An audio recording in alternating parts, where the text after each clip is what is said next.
connect with our members and also to be able to have a discourse on various topics that is to enhance our knowledge on our finances and also on issues such as the building industry and other industry, healthcare industry, and a whole host of other programs that we have put together.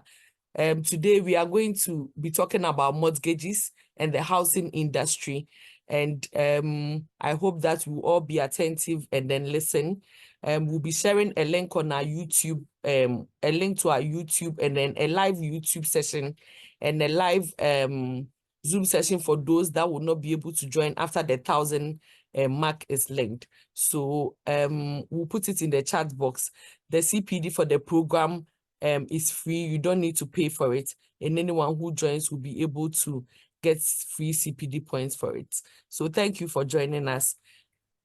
Thank you for joining us for today. Thank you. Okay, thank you very much, Dr. Jane Fee, and would not want to waste any further time. For today, we have just one presentation, which is estimated to last less than 2 hours, after which we would have some 1 hour thereabout of Q&A. As we usually do it, you can put your Q&A in the chat box by texting them out so that we can respond to them. Comments as they are can also be put in them so that we would know what the general feeling about the presentation is. For today, we have Mr. Dela Zumanu, who would be presenting on the housing and mortgage industry, what I need to know. And like Chairman for the occasion has mentioned, it's something that most of us will be interested in. Without much ado, would want to call upon La to begin the presentation. Thank you and welcome, Dela. Thank you very much, Doc. And thank you for the opportunity to engage with the Ghana Medical Association. Dela, kindly forgive me, we forgot to introduce you properly. So if you can introduce yourself properly and then add salt to yourself, praise yourself in the things that you do, so that we can all relate to the depth of knowledge that you are coming in with this afternoon. Thank you, Dela.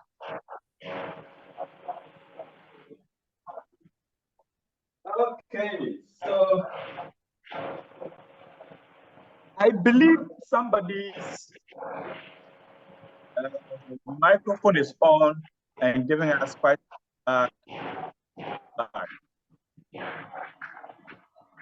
if that individual could kindly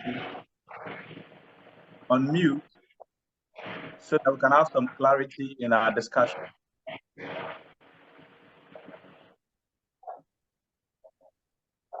All right. So thank you again. My name is Dela Zumanu, as you have said, and thank you for the opportunity. I'm absolutely grateful for this opportunity. And to say that the housing and mortgage sector is very important, both to us culturally, economically, and socially. And so for the association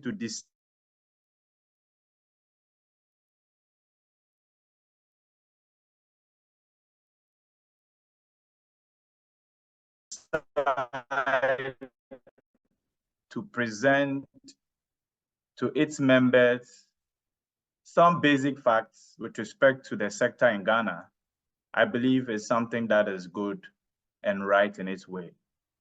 By way of introduction, I would just speak a little bit about my background with respect to, on that note, I would say training and consulting. I've had to deal with other areas like pensions and retirement planning capital markets, risk management, corporate governance and leadership, public sector knowledge management, education and media. I'm currently the managing director for the National Home Ownership Fund, and have had the opportunity to speak to issues related to housing and mortgage financing at many fora, both locally and internationally, both virtually and in person.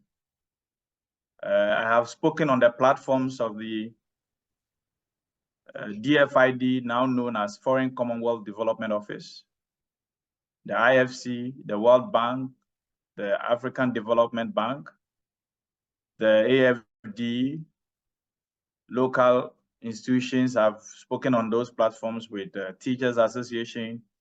I've had opportunity to engage with the members of the health sector scheme, tier 2 scheme, the board, the trustee.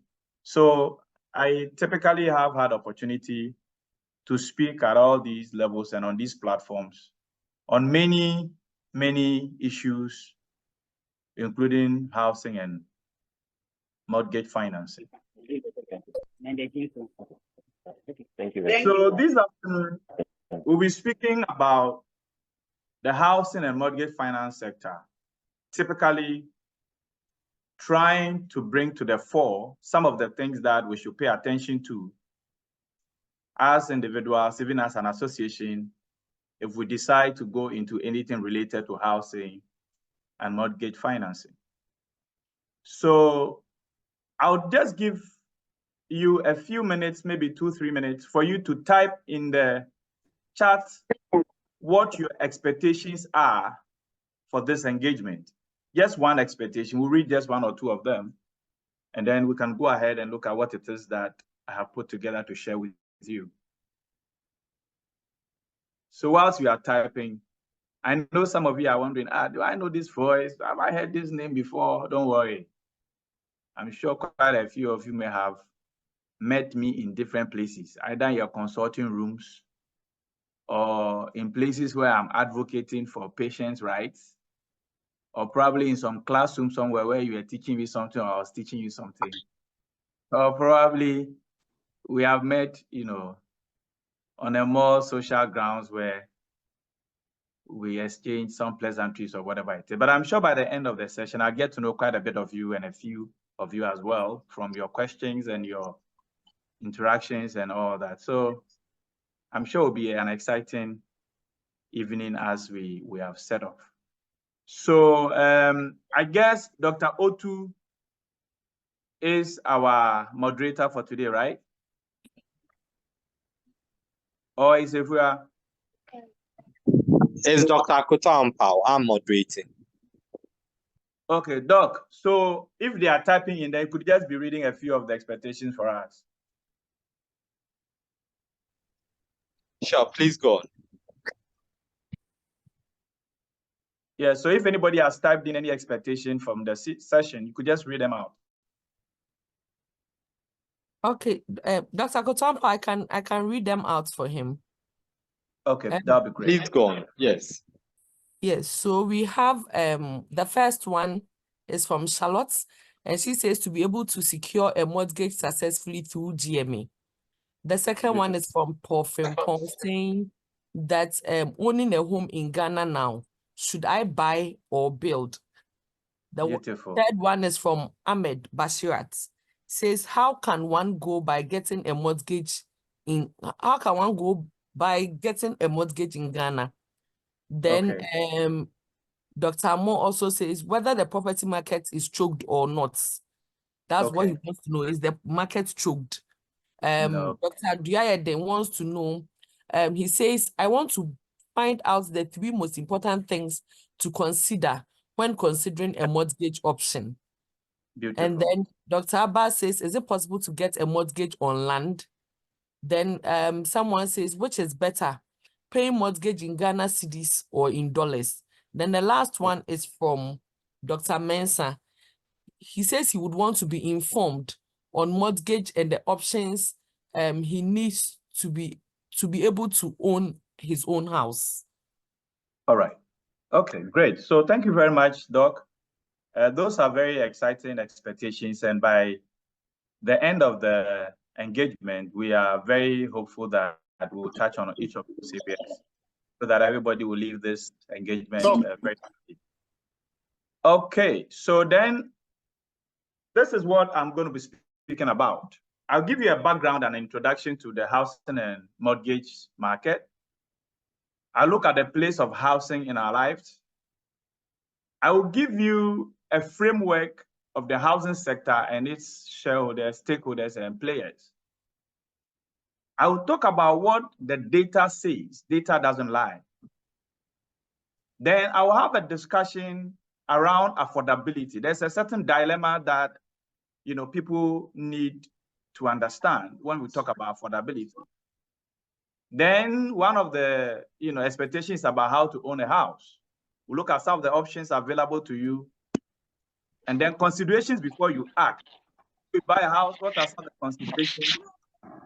And then when I'm done, we would have some Q&A sessions, and then we can call it a day. So my objective this afternoon will be that by the time I'm done, I hopefully would have been able to get at least majority of you to have a better appreciation of the dynamics in the home ownership space, housing, mortgage, all that. Secondly, I look forward to bringing to your notice some critical knowledge that I hope and believe will help you to become a homeowner. And thirdly, I hope by the end of this engagement, I would have made you willing and able to take some positive action towards planning for your home ownership. Many times we all have expectations, but taking that positive or that one step that begins the whole process becomes a difficult matter. But I'm hoping that by the time we are done, maybe a week or a month after today, I'll receive calls from some of you saying that I have put in the application, I have located a house, I have put the first block, I have paid for the land, I have registered the land. Those are the positive things I want to hear. And hopefully we'll get there. So by way of introduction, I'd like to make it clear that our housing sector is not as bad as we make it look. For those of you who are probably 50 and above, you would better appreciate that we have made significant strides in our housing sector. Very significant. We are beginning to see at least mortgages working, even though I totally agree that it could be way better.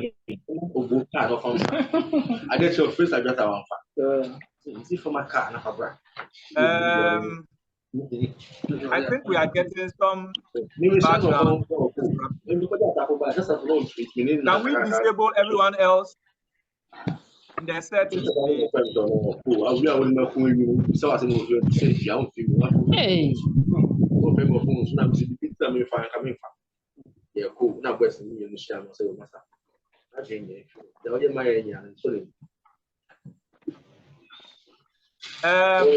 Wow. So, hello, Dr. Jemfi. Dr. Jemfi. Yes, I'm here, Dela. Please, we are working on muting everyone. Okay, that would be great. Okay, so then I'll continue. So like I was saying, we have made very significant strides in our housing and mortgage sector. We could have done way better, no two ways about that.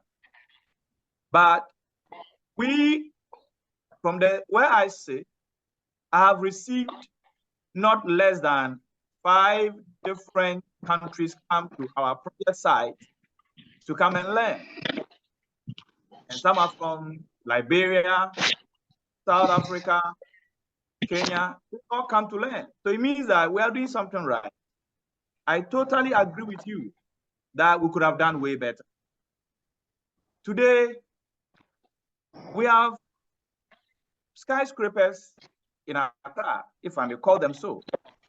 We have apartment blocks that before 10 years, 15 years back, nobody will live in one. Today, we are seeing some developments making our urban spaces looking beautiful, especially if you are in the air. So yes, we have seen some modest progress when it comes to housing and mortgage financing in Ghana. I totally agree, and I'll keep saying this, that we could have done way better. Now, there are other countries that look up to us. If you look at the statistics, the number of people who are owning homes, their own homes, bought from their own debt, is increasing. The investment in the sector is also increasing. It is no longer the theft for government alone. Private sector is putting in resources into the area. And so we could have done better, but we are not as bad as others make us think. We are gradually making progress. If you drive around our cities all across the country, you will see some housing coming up. Lands are under, development. Beautiful houses are coming up. Young people are able to build their own houses, buy houses, even though they'll pay on mortgage, they are still owning houses. On the average, many more young people are buying homes now than before. Today, people are not waiting to complete their homes when they have gone on retirement. So yes, some kind of progress is happening in this sector, but we could still have done way better. Now, also to make you understand that even at the government level or at the public sector level, quite a lot of initiatives, a lot of policies have been put in place since 1954 and even before that, all geared towards creating the necessary environment, the necessary platform, the necessary, stages for ordinary Ghanaians to own homes. Because of time, I'll not go through all the, but I'll mention just a few of them. Between 1954 and 1950, government set up what they call the roof loan scheme. Between 1951 and 1966, government set up the first Ghana Building Society, and I believe if we have some people who are as old as some of these, probably know people who have owned homes that process. TDC and the rest came into being within that period. We had the Mortgage Act, NRCD 96 in 1972. We had the low-cost housing program in 1972. We had the Bank for Housing and Construction. Sadly, it collapsed, but it was an important input into the housing sector, especially to provide dedicated support for supporting housing construction. We had the Public Servants Housing Loan Scheme, which is still available, even though I cannot say they are so well funded that they can provide the demand or they can meet the demand of public servants in terms of loans for housing. We also in 1975 came up with the Armed Forces Mortgage Loans, which I believe is still in effect. Those of you who live around Medina, Adenta, you know about the Redco flats. Redco flat was also an initiative that has developed those flats we see around Medina Market or around they call the place Zongo Junction. We all know those are all initiatives. that were put in place so that we can have some progress in our housing sector. Beyond that, many other things have happened, including setting up the National Home Ownership Fund, which is a fund that I work with. And in this presentation, I'm going to give you some background to what we do and what we have done so far in the space. Now, what is the place of housing? Culturally, housing is an important matter for many people. Our cultural settings have placed housing in a very important place where, as they would say, where you sit down and not just one bobra. Now, you would have a saying like, "Upanu and sit down one bobra." In other words, in our social culture, we see or we count your having been diligent and having lived a good life in whether you own a house or not. So culturally, housing sits in a very important place. If somebody owns a house, he's respected because in our culture, it is a symbol of having lived well, having lived a good life. Now, socially, housing is important because it talks about your status in society, even to where you live, what kind of house you live in. So if you live in a self-contained house, if you live in a compound house, if you live in your own home, if it's a story building, even the design, the finishing, these are all things that will give you some social esteem. And we all know how or for which reason people would want to live in certain parts of our country. And especially when people now start renaming some parts. So like places like Anumle and the rest have gotten new botanical names because of the social status it gives people when you live in certain areas in our city. So the last time I heard about, we have East Legon, North Legon Hills, East Legon Hills now, Airport Hills. These were all places that a few years back, nobody would want to live there. I mean, talk about Chado, behind the trade fair. It was a swamp area that even if they dash you land, you will not take it. Today, those are the extreme places that when people tell you they live there, it exudes some kind of social esteem for them. So yes, housing is important in the social, stratification of our community. And thirdly, as an economic tool, it also serves to give you some leverage, even when it comes to looking for loan or looking for facilities with the banks. Today is the number one requirement when you are going for a facility. And I'll tell you this, many of the people who have made money in this country did not have money, they had property. And there's a book that talks about this phenomenon of using property as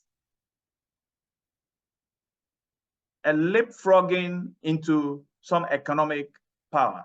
Look, let me say, today, if I owned a house in the now East Legon, which before a few years back was not a place anybody wanted to live in, just like Oyarefa and all those places that today have become highly esteemed places that you can't even get lands to buy. If I owned a house there, in addition to other things like a business plan or whatever it is, I'm very likely to get a huge loan from a bank. And that loan can change my financial status. Because if I have a good business plan, and because I have a house in those communities, I can get a loan from the bank, and the business is well done. It means that I can make money. So today, I am in the built industry. If I had a house in Airport, in Jolu, in Tesano, and that house is worth $1 million, or probably $1 million, I'm very likely to get loans up to probably $500,000.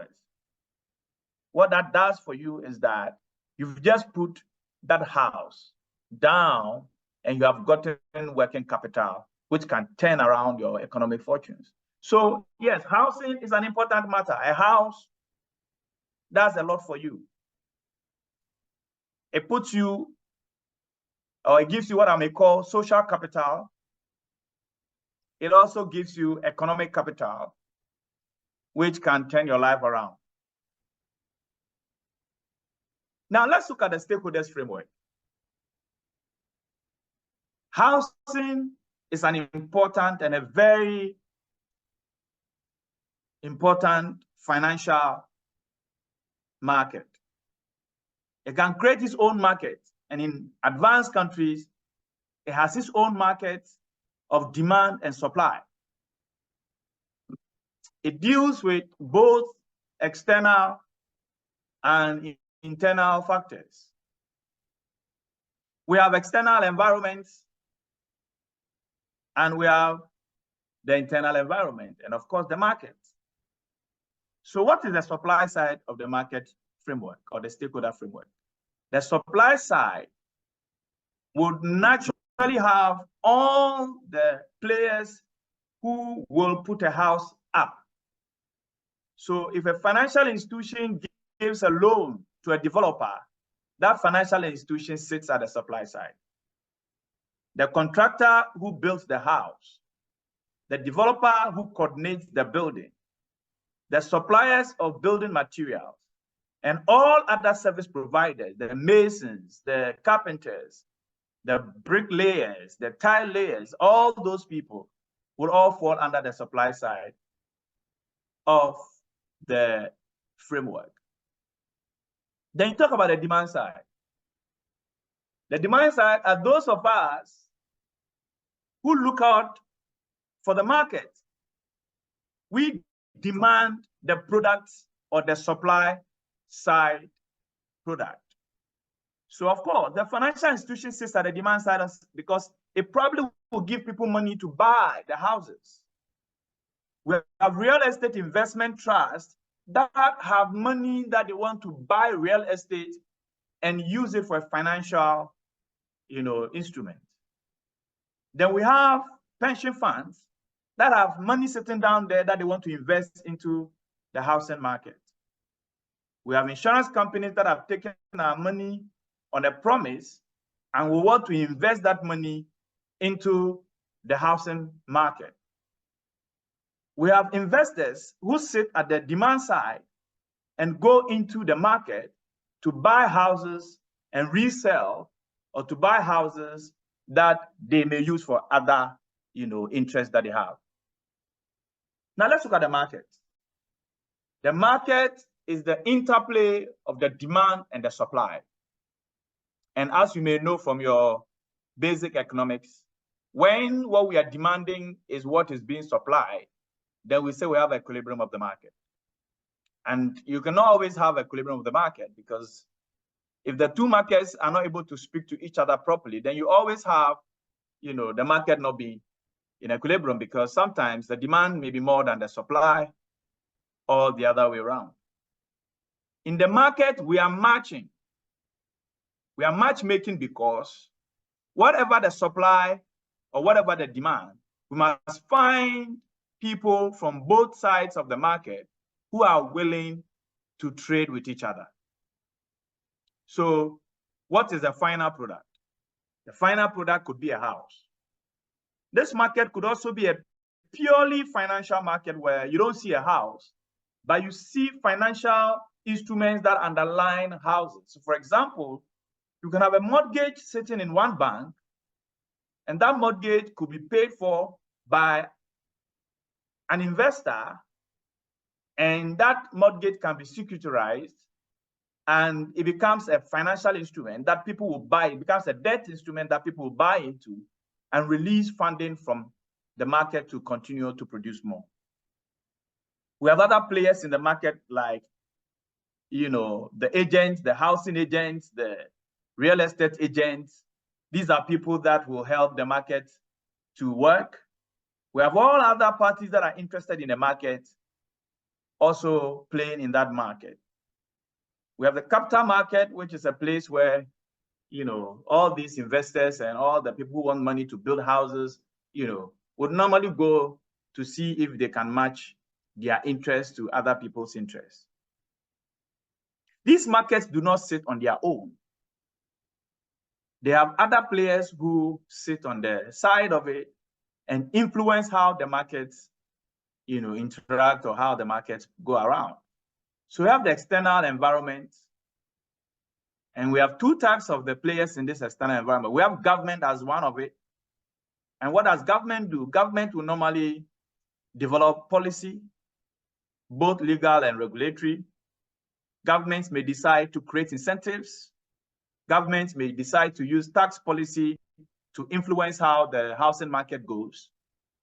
Governments may decide to play around with interest rates. And there are a lot more other things government can do to impact the market either positively or negatively. And there are many of such problems that many markets have faced where government policy has not impacted positively on the housing market. Now we have external environment, which would be private sector led or international development agencies. What they bring to the market may be technology, investment, either in human capital or either in other resources or actually in funding, and also bringing technology and new ideas that may come up in the market. The reason is that these external environment or private sector may transfer these technologies from other places that they have been involved in or they have used such technologies. And you find the World Bank, the IFC, the African Development Bank, Shelter Africa Development Bank, all these institutions are external partners who play within the private sector, who also impact on the housing market and therefore have become part of the stakeholders in this market. Now, this market is a market that we should all be interested in. So far as we are interested in housing, we cannot do outside the market. You are either playing in the demand or you are playing in the supply. And at the end of the day, whether the market plays well or not will impact on both players in the demand as well as in the supply. Now, I'd like us to engage with some data in relation to the housing sector. And so the question is, what is the data saying? What is the data saying? Now, let's see what the data is saying. So the Ghana Statistical Service, I think in 2015, 2017,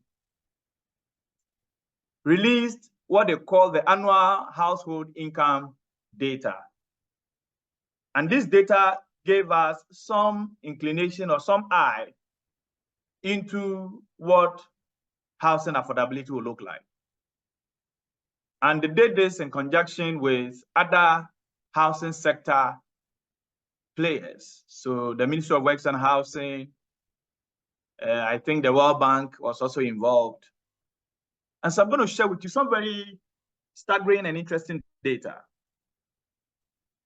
Now, what the data says is that 50% of the working population, and this is household annual. Household means that it's not just the father, it's not just the mother. It is everybody who lives in that household and their incomes that have been put together. So it's not just an individual household income. It is actually the household. 50% of the population at the time earn below 11,732 cedis annually. And if you divide it by 12, it's just shy of 1,000 cedis per month. And that is not just one person. It is actually the whole household. So the mother, the father, if the son is of age and is working, then his earnings per annum is also part of this discussion. So half of our population earn less than 1,000 cedis as a household. The next is about 30% of the next group earn between that 11,733 to almost a 40,000 per annum. So you are saying that on the average, 80% of our population earn below 40,000 cedis per annum. You divide 40,000 by 12, comes to like almost like 3 point something. So that's 3,000 cedis per month for a household. Almost 80% of our population of almost about, maybe at the time they did it, we probably would just be about 25, 26 million Ghanaians. So you should just be able to, it just gives you an idea of our income levels. Now, if you look at it, you go up there, it says 1% of the population. That would be like about, if we're about 25 at the time, that would be like about 250,000, I guess, people. And over a million, just above a million per annum. That is household. So the top 5% and above 130,000 cedis. That's roughly like, if you divide that by 13, then you're getting like 10,000 cedis a month. 10,000 cedis, yeah, that's per annum. So this should give you a fair idea of the earning capacity of the population. And if we juxtapose or we look at it in respect of the cost of a house and the mortgage repayments per annum or per month, that should tell you how many of you are magicians when it comes to owning a home. Now, we can have all the other outliers and whatever it is, but this data, to a very large extent, gives us a certain picture of the income levels of ordinary working Ghanaians in the economy. Now, following that data and other data,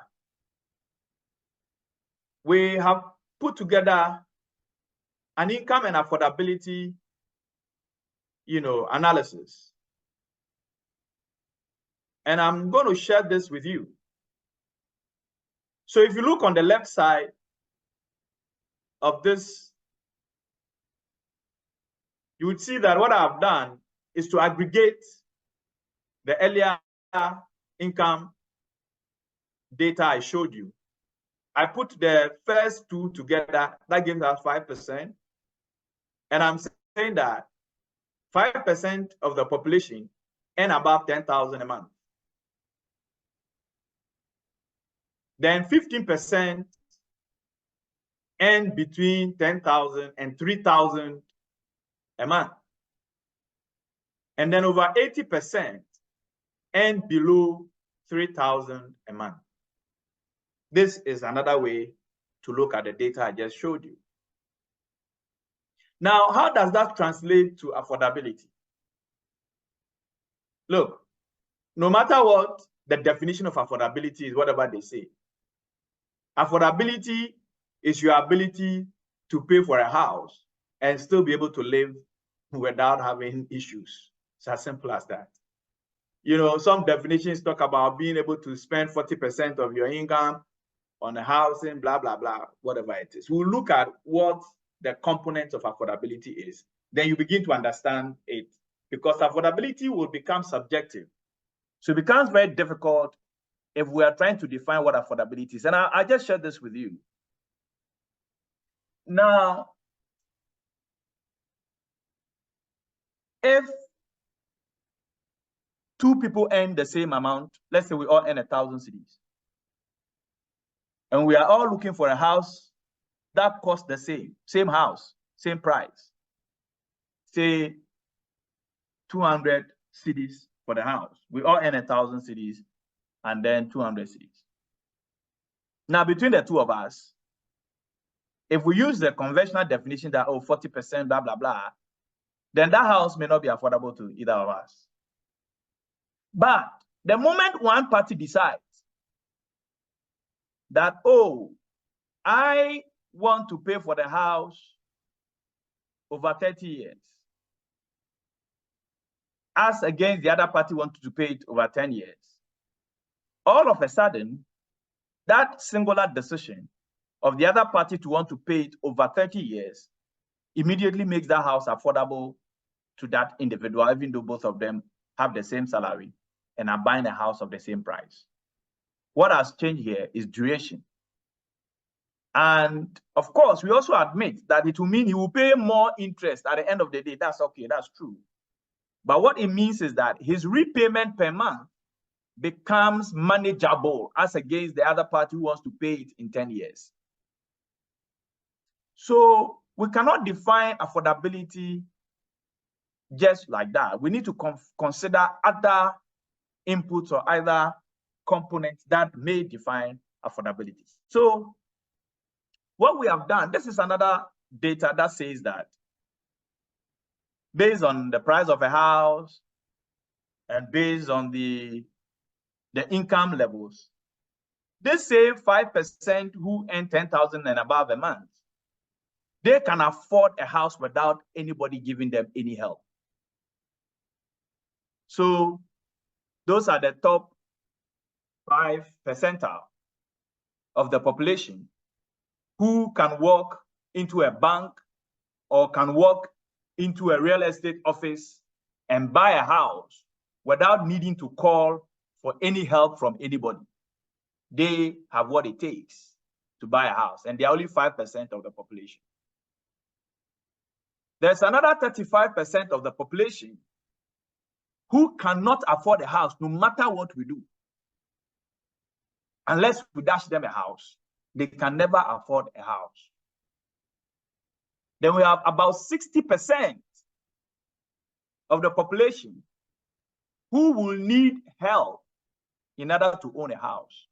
So these are the category of people, 60%, who will need government intervention, probably government, incentive that will reduce the price of the house, or government incentive that will reduce the price of the mortgage, or government giving them some loans that will give them to pay lower interest rates, or some kind of intervention either from somewhere. But what it means is that they will need help in one form or the other in order to be able to buy a house. So now let's look at the dilemma. I have spoken a little bit about this. There are 3 important factors to consider when you are doing an affordability analysis. The first one is your income. So the first question you have to ask yourself is that, how much do I earn? And what kind of income is it? Is it a regular income? Do you earn it on a monthly basis? Do you earn it on a quarterly basis? Do you earn it on a daily basis? Those are questions you want to ask. Now, the other thing you want to ask is that, are you male? Are you female? How old are you? How many children do you have? What are your responsibilities? These are all things that you need to ask, because out of that income, all these other factors will have some impact on it. Then you're talking about whether your work that gives you that income is a formal job or it's an informal job. So do you put on tie and go to the office from 8 to 5? Or are you a farmer? Or do you run your own business? Or, what kind of work? Is it seasonal? The second question, or another question to ask about your income, is that, do I want to take a mortgage? Do I want to build incrementally? Do I want to buy the house? What type of house is it at all that I'm considering? All these questions would have to be answered in relation to the incomes that you earn when you are analyzing your affordability. The next thing is the cost of the house. The cost of the house will determine whether that house is affordable to you or not. What type of house is it? Where is the location of that house? What kind of infrastructure is available or do you want to put in that house? What kind of design are you undertaking? Are you finishing with glass, with wood, with steel? What kind of finishing are you looking at? That's the second consideration in your affordability analysis. And the last one, of course, there may be others, is the cost of funding. If you're going to need support funding, then what kind of funding are you looking at? How expensive is it? How long is it? What is the regulations around it? What is the access to that fund? How long can I have it for? How patient is that fund? So in order to determine whether a particular house is affordable to you or not, you need to consider all these three important, factors: your income levels, the cost of the house, and the cost of the funding if you need to go looking for funding. Now, there are new trends in the housing market. It's all got to do with all these ESG, sustainable development goals, sustainability, and all the new things that you can hear. So the issues about sustainable, green, all these kinds of things have become important in your decision to buy a house or the other. Now, 4 of these important trends have to be noted. The first one is efficiency. How efficient are we in our housing decision making? In the use of land, in the use of material, in the use of funding, and many other things that we use in our housing decision making. We need to be thinking about efficiency. Are we efficient in the use of all these things? Because I've seen places where there's a lot of wastage in the use of land. I've seen places where people have actually maximized land and produced so much housing out of it. And these are all very important things because we need to be sustainable going forward in our decisions about housing. Sustainability here refers to your ability to use the resources you have today in ways that will still leave some for the future and also for the yet unborn, people of this very society. So don't be selfish. Don't think about only what you will get.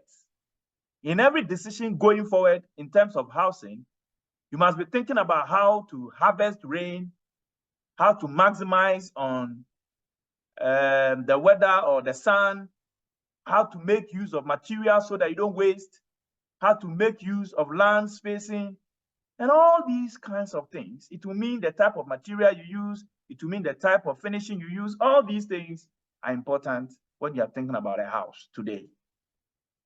We'll talk about scale.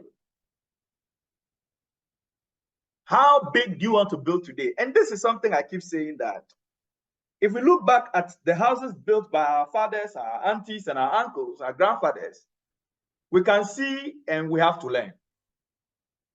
Because today, those of you who are 45 and above, probably 50, it's very likely you are living alone with only your spouses. Your children have all left home, either in school or living on their own. So the 6-bedroom homes you built, or the ones our fathers built, the 7 bedrooms, the 10 bedrooms, they have become waste. They are sitting on large tracts of land. You can't even rent them because of the way they were designed and built. So when you are building today, you have to learn from the future, learn from the past into the future. You have to learn to build in certain skills that will not become waste tomorrow. I'm sure many of you are smiling already because it is happening in your house as I speak, where there are empty rooms because those you built it for have moved on. They've built their own homes, or they've moved on to something or somewhere else, live outside this country, or have moved into their own homes, and therefore those rooms have become empty. Sometimes it's even cost in trying to maintain them and what have you. Now, impact. What is your choices of material, of energy uses, of sustainable water uses having on the larger community or even within your smaller community? How are you disposing of your waste? Is it negatively impacting the rest of the society? Have you dug a pipe from your house into the street and you don't care because it's outside your house? You don't care whether it is destroying the streets. You don't care. That's what we are talking about. Have you dug your wastewater into the space behind your house because currently it's a bush and therefore you don't care what happens? How about how you treat your waste? Do you know where it finally ends up? These are all decisions that we need to be thinking about if we are thinking about building or buying a house. What kind of material are we using for roofing? What kind of material are we using for painting? All these are decisions that you should think about and ask yourself, how is it impacting on the, not just on the people living in the community, but impacting on the society itself, on the environment as a whole?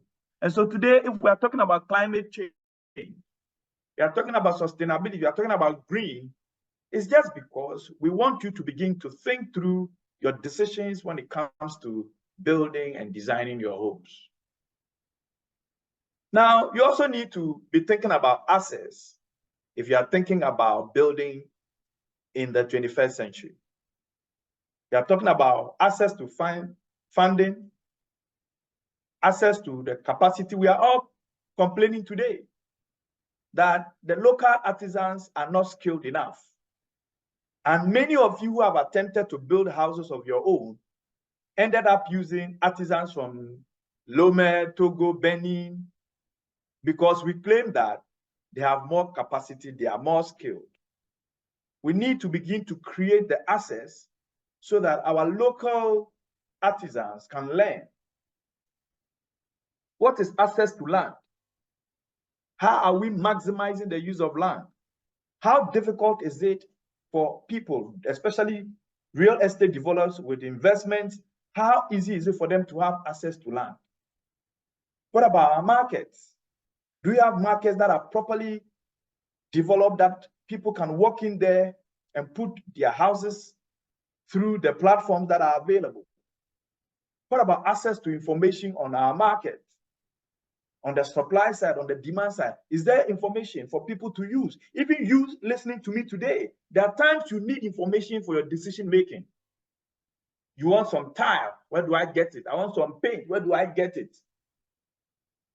It should be possible for us to create a market or a data center where we can go in there, enter what we are looking for in the housing sector, and then it gives you all the options you need. So for example, you want to buy cement at the cheapest cost. You should be able to go onto a platform or onto a website, type in, the nearest cement seller in my neighborhood, and then it should give you a list of them with their telephone numbers and how much their prices are as at yesterday. And then you can make a call and then it will be delivered to your house. Of course, the food industry has done a good job at it. The restaurant industry has done a good job at it. The financial sector has done a good job at it, because you can go onto your social media, type in something, and then it brings you a list of where you can get the most trendy, apparel or shirt or uniform or whatever it is. The phone, the laptops, the technology sector has been able to create that platform where information is available. But I am sure that the housing sector has to do some more work in order that we are able to create that platform. And it will become an important, deliverable within our market. What are some of the constraints to housing finance? Because most of you were talking about mortgages. We have limited access to housing finance today. As of 2018, when we were doing some study to determine what we should do for the mortgage market, we found out that there were only 6 out of the 21 financial institutions, the banks, that had some form of mortgage. Now, when we drilled down, only 2 of them were doing commercial mortgage. The rest were only doing mortgages for their staff. I've shown you the data on incomes. Generally, if you talk to people within the sub-region, Ghana is one of the lowest income countries. So the Nigerians wonder how we are able to survive on our salaries. So they call us magicians, because our salaries are so low as compared to the average in the sub-sector or in the sub-region.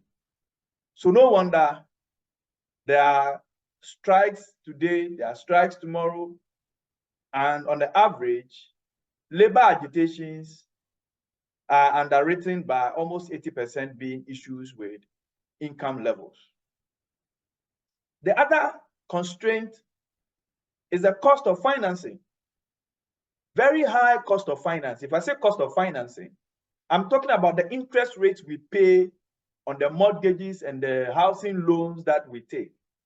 Today, as I speak to you, on the average, you are going to be paying close to 30–35% for housing loans or mortgages if you had to go to the bank to take one.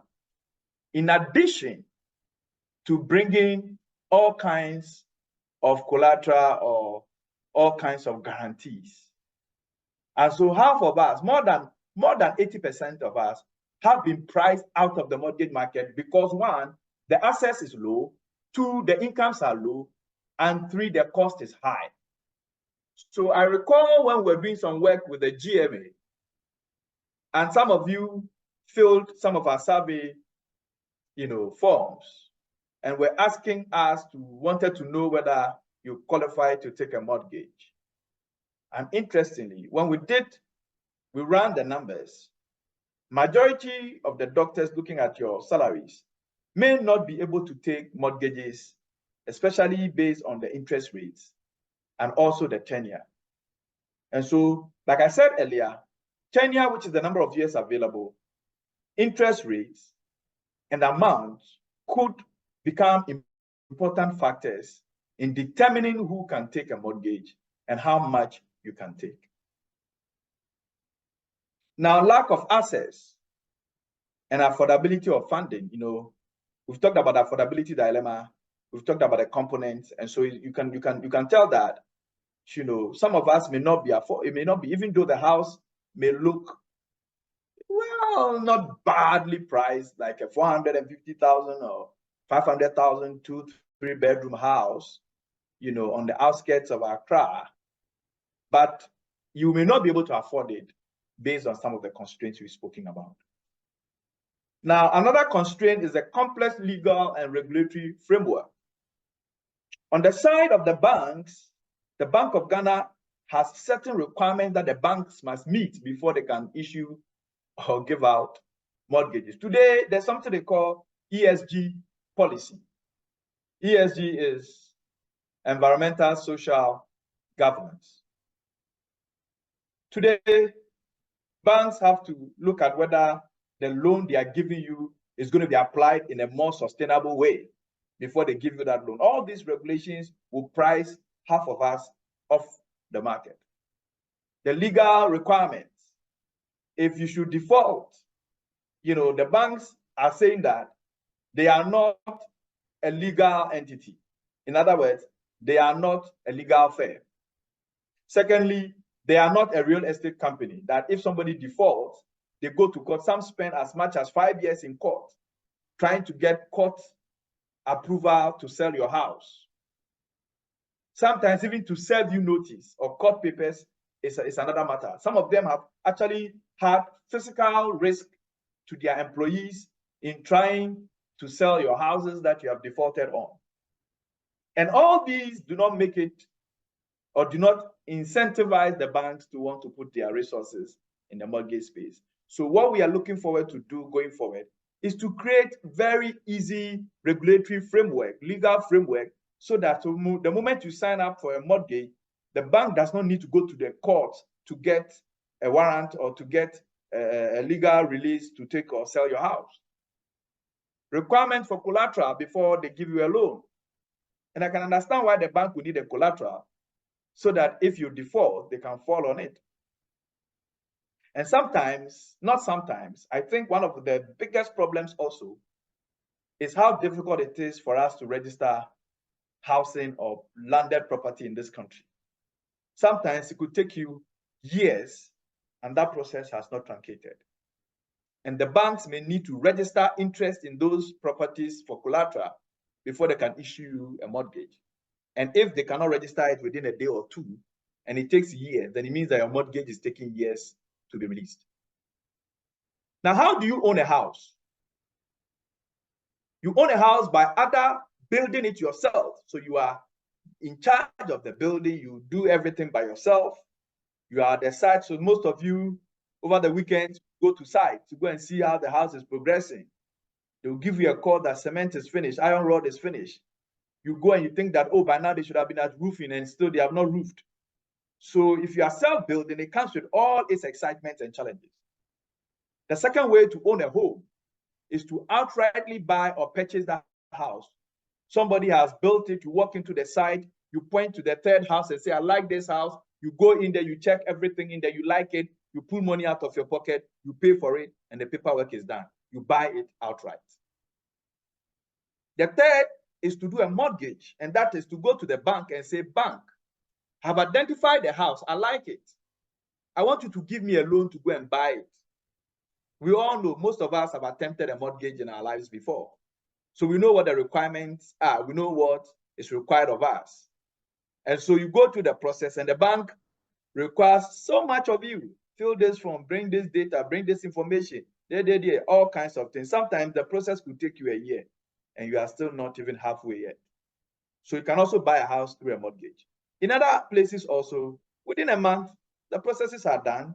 You moved into your house because the bank will pay the owner of the house. Fourth, but not the least, you rent to own.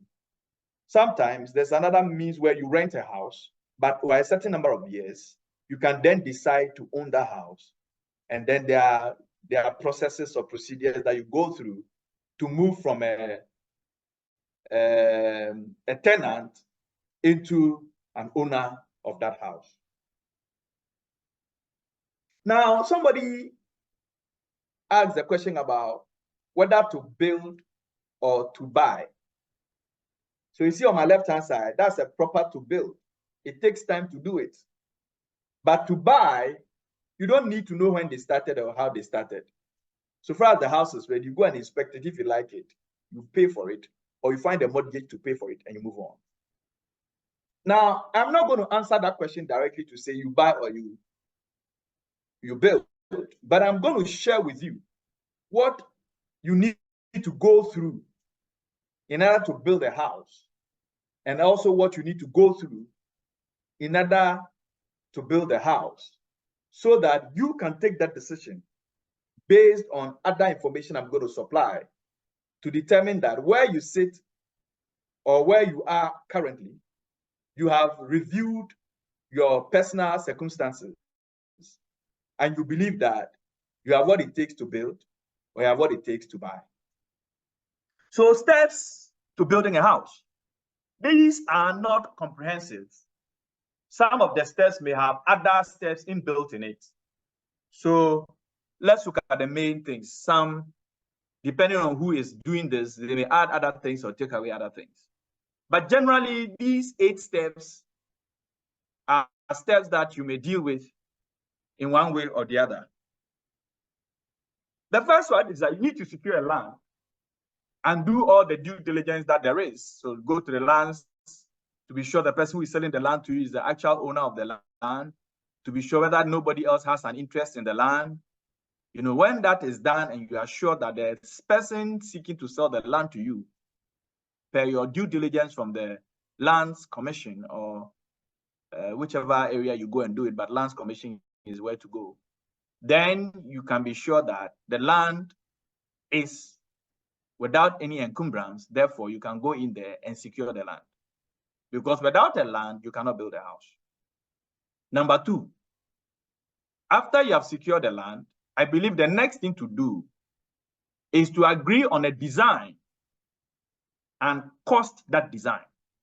That means you will need an architect, you will need a quantity surveyor, and some other industry, players like probably a planner, a civil engineer, any of those people who can help you design the house and cost it. It is important to do so because the Bible says that, will anyone intending to build a house not first count the cost?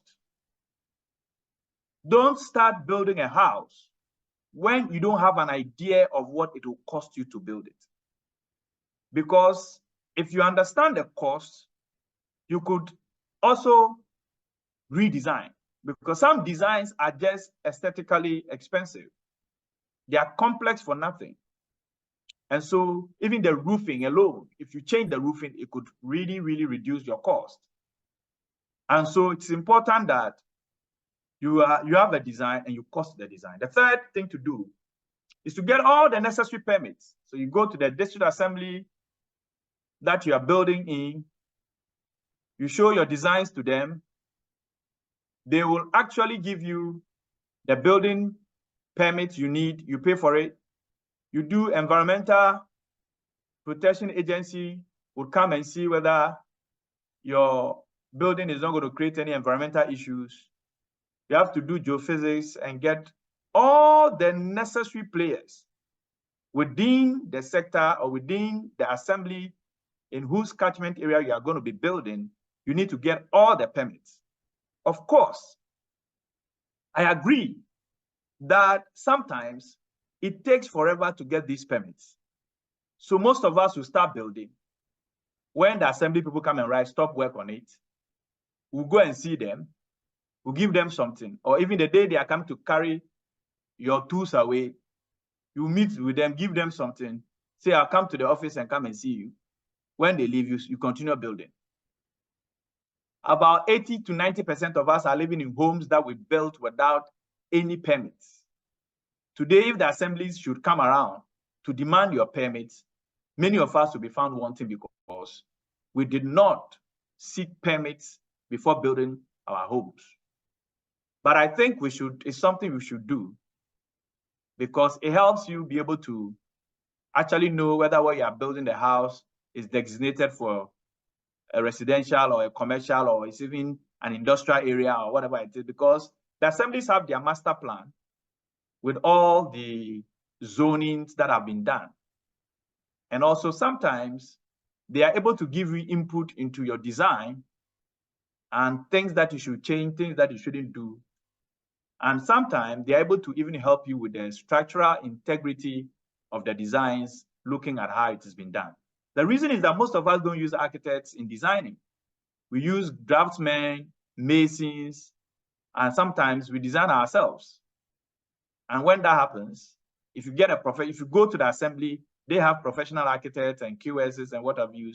They'll take a look at the design and probably give you some ideas about, creating the necessary room so that you can have some proper air circulation, and also issues about disaster and how you should, design, where you should show the entrance, and all those kinds of things. They can actually make input into it.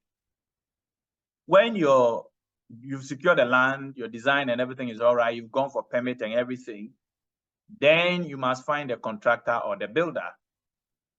If you have not been educated to be one of them, please don't build your own house. We have seen people who are not architects, but anytime people are building for them, they'll be making, break this one, no, put it here, change this one, this. It's not just anywhere you put a wall. It's just not anywhere you put a window. It has calculations. It must fit. It must be properly done. So find a proper contractor. Many of us have used masons that never got anywhere. They learned on the job. They don't understand why. That is what my master told me. He doesn't understand why he has to put 3-inch or 4-inch block or 5-inch or 6-inch block. He doesn't know why he has to use a hollow block. He doesn't know why the door must open to the left or to the right. He doesn't know anything.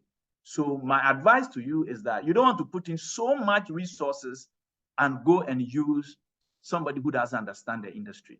Get a contractor, a civil engineer to supervise the work.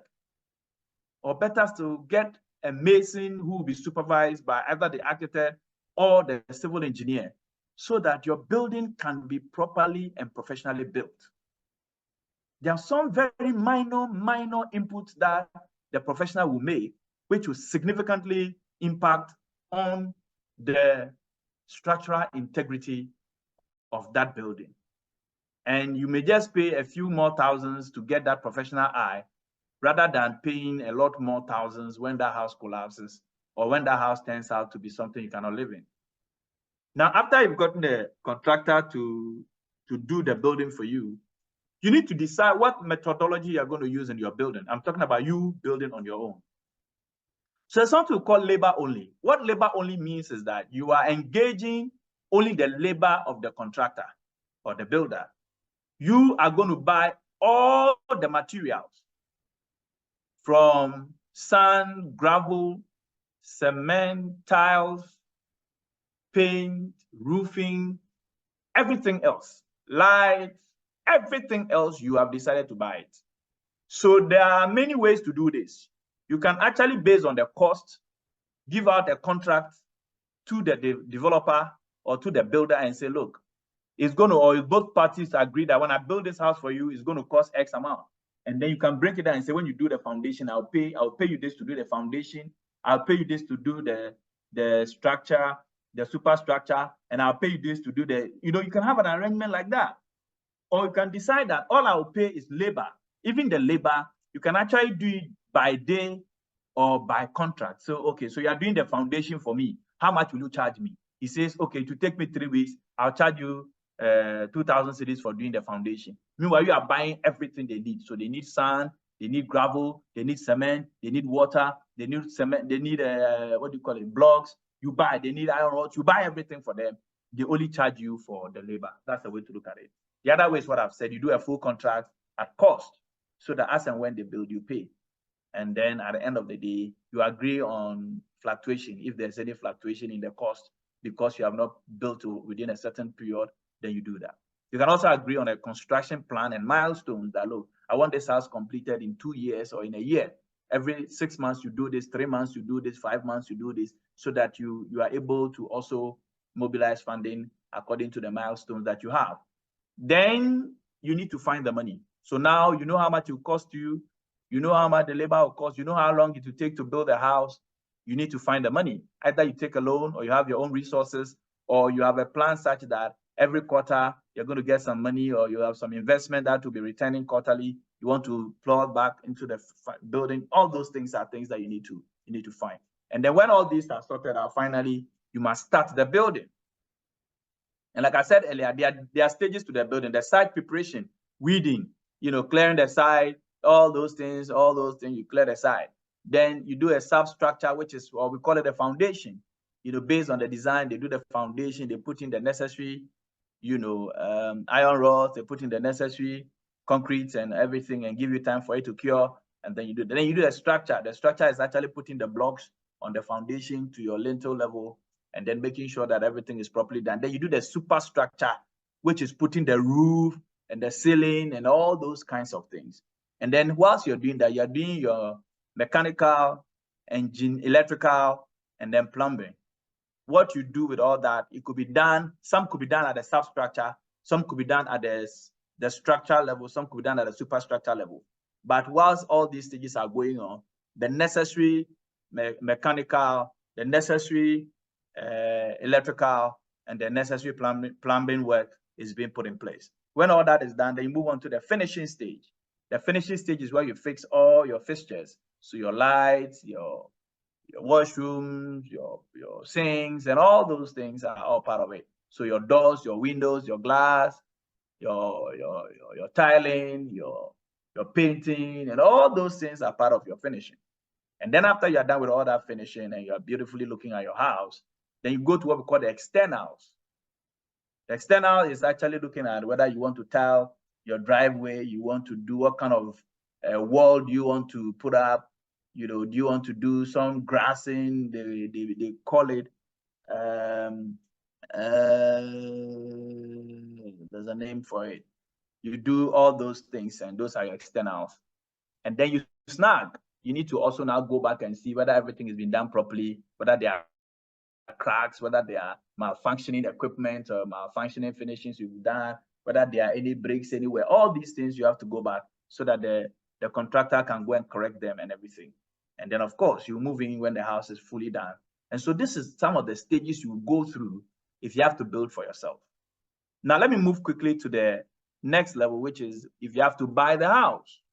If you have to buy the house, you must first go for house hunting or go in search of a house. You cannot stay in your home and buy a house. Yes, you may search for the house online, you may find it, but you must physically go and inspect the house. Open the doors, bank them, open the tiles, put on the lights, check everything, make sure that everything is working. Make sure that you like the design, you like the spacing, you like the finishing, and all those things. Now, when that is done and you like the house properly, then you decide and get an offer and due diligence done. So now you like the house, you tell the owner of the house, I like this house now. Can I now have some documentation with which I can do due diligence? Because you see, in this country, we don't register houses, we register land. So you can have a mansion sitting on the land. It's not a mansion you are registering. You're actually registering the land. That is how ownership is registered in this country.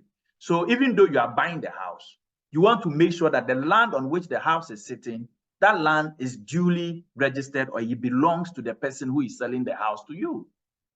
Because when you buy that house, you need to release the legal title from the seller to yourself. And so you need to now ask for some kind of documentation with which you will do your due diligence also at the Lands Commission. When that due diligence comes out well and you are happy about it, you will now sign a sale and purchase agreement. Because there's a house sitting on it, you need to sign a sale and purchase agreement. Of course, for the land, you're going to do an indenture and transfer, but because you are buying a house on the land, you must do a sale and purchase agreement in which all the conditions, please get a lawyer to help you do all these. You see, in this country, we don't like to pay for the services of professionals. So you go on Google and you type in sample sale and purchase agreement, and they'll bring you one that is from Bahamas or from the US or from the UK. Some of the terms in there don't apply here. And then, of course, the seller needs his money. He doesn't care. So whatever you bring, you sign.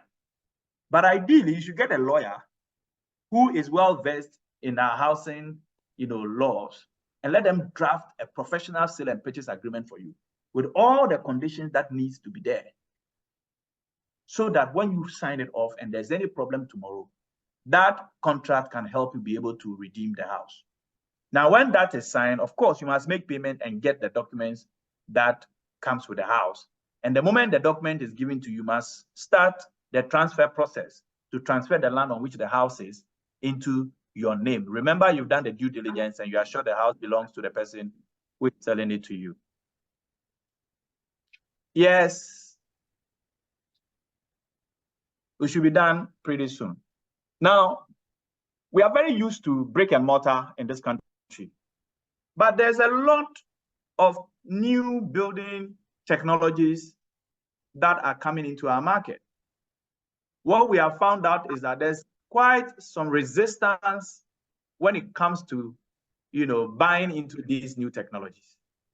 We are very comfortable with brick and mortar, but the new technologies that are coming, one of them is called the ramped earth. It's just like the old buildings where our forefathers used clay to actually, or bricks to actually, heap one on the other, heap one on. It's not necessarily that it is in bricks, but it's just the raw, clay or the raw laterite that they will just like heap on one another and move. But this time what we are doing is that we use a frame, where we put in the laterite or the clay, and we ramp it for it to get hard. And then after curing, we remove the formwork and it comes out so beautiful. I mean, if you see a ramped earth house, it's so beautiful, it's so cool. You can give it any color you want. It is very easy to build. It is quite affordable. It is quite affordable as compared to the brick and mortar. In fact, technologies have shown that it could last many years even than brick and mortar. Of course, some of them may crack depending on how well you dry them, but there are also technologies where you put in either bamboo sticks to keep it up and hold it on. And we have seen some of them that are really beautiful, and it's something that we are researching and into, and in the coming years will become an alternative building way in this country. Now, those of you who drive around, you will see that a lot of steel buildings are coming up. Instead of using all brick and mortar, a lot of people are now using steel as the frame, and then put in some block work, or some actually don't put in the block work. They find other material that they use to finish it, and it could be faster in building, relatively a little bit more expensive if you ask me, but I think it gives you the speed you need if you have to build these things, and flexibilities, and the curing is not an issue because it's steel. In fact, if you watch a lot of our road constructions now, most of our bridges are steel, reinforced steel with some kind of concrete that have been overlaid on it. Then we have the prefabricated. These are houses that are built and put in containers that are shipped to countries. And I saw one recently by Elon Musk, and it looked so beautiful. I mean, $10,000 for a 2-bedroom house that comes with solar and all the sustainable and green impact. I am sure if we could get some into this country, half of you listening to me this afternoon will probably go in there and just buy one of those houses. And indeed, it's been there for some time. Somehow, we just have a cultural, bias against some of these houses. And also because sometimes the earlier ones that came in were not durable, so people got this whole cold feet around it. But going forward, there are many better designs of the prefabs that are that last long, and it could do depending on the environment. And also, I think one of the problems is also our temperature and our environment, and our weather conditions may make some of these prefabs not, suitable. But going forward, I believe they are customizing it, and so it gets better. The polystyrene is also another design where we use this polystyrene to fill out, to do the walls of the house, and use concrete to plaster over it. It's very light. It helps with heat exchange, but also the same cultural nuances that we hold tightly and dearly to has made it difficult for those kind of technologies to sell.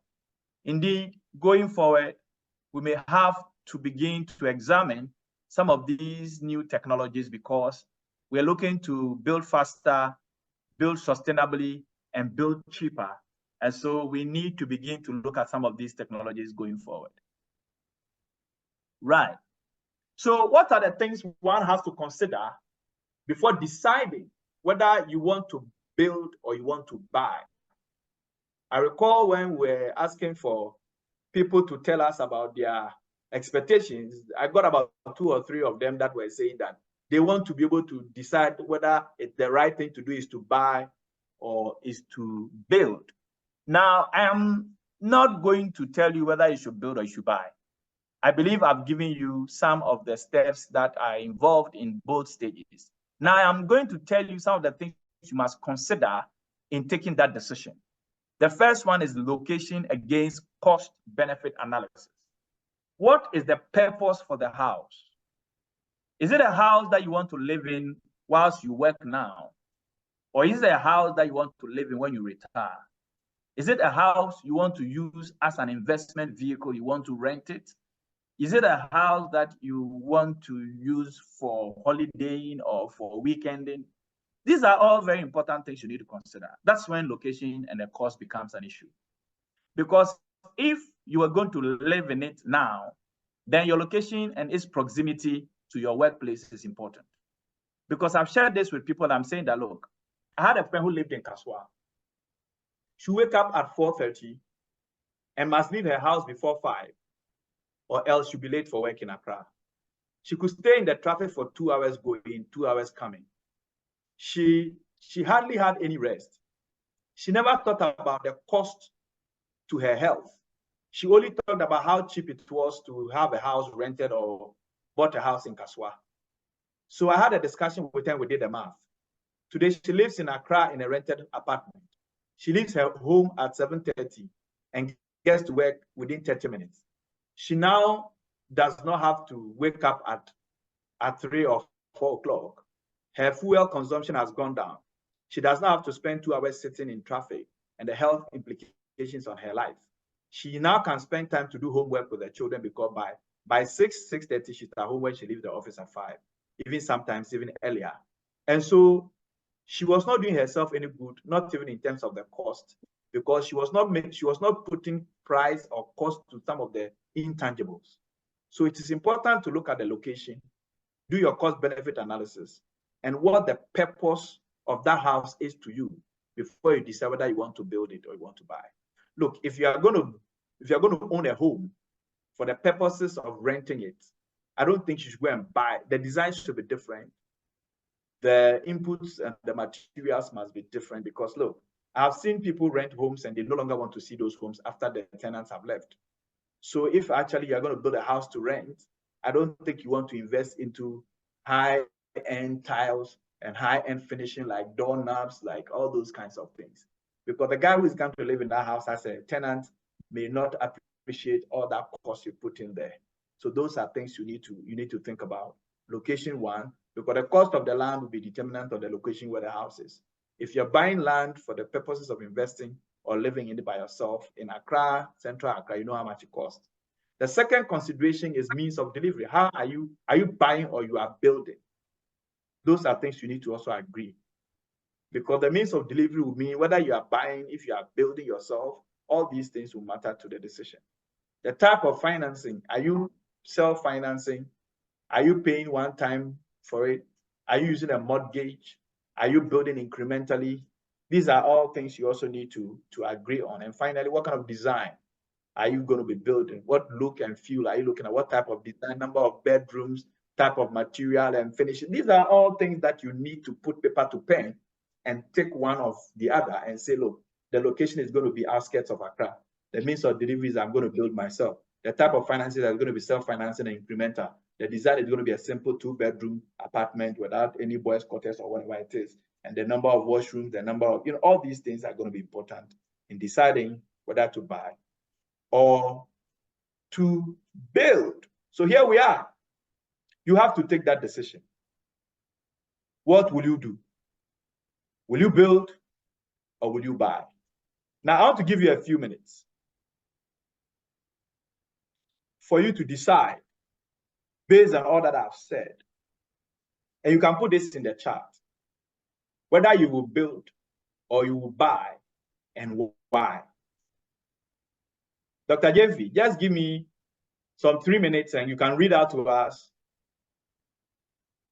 2 or 3 people who have shared with us their decision, whether they will buy or they will build, and the reason they have typed in the charts. You can start reading them if they start coming in. Just 2 or 3 of them, and then we can go to the last segment, and then I'll be done. Any yet?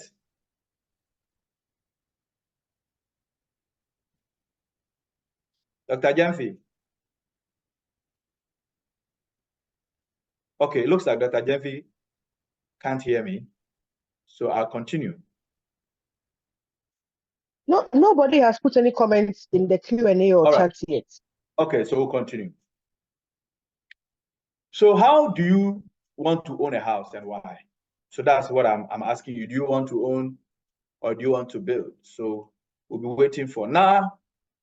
Like I said in my introduction, I work with the National Home Ownership Fund. And I'd like to just give you a little background to what we do and where we are. And this will be my last section.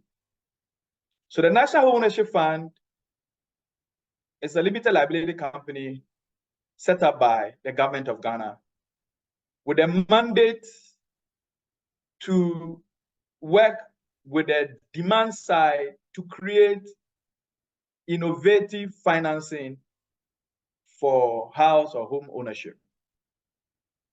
What that means is that we should work with the banks and other investors to create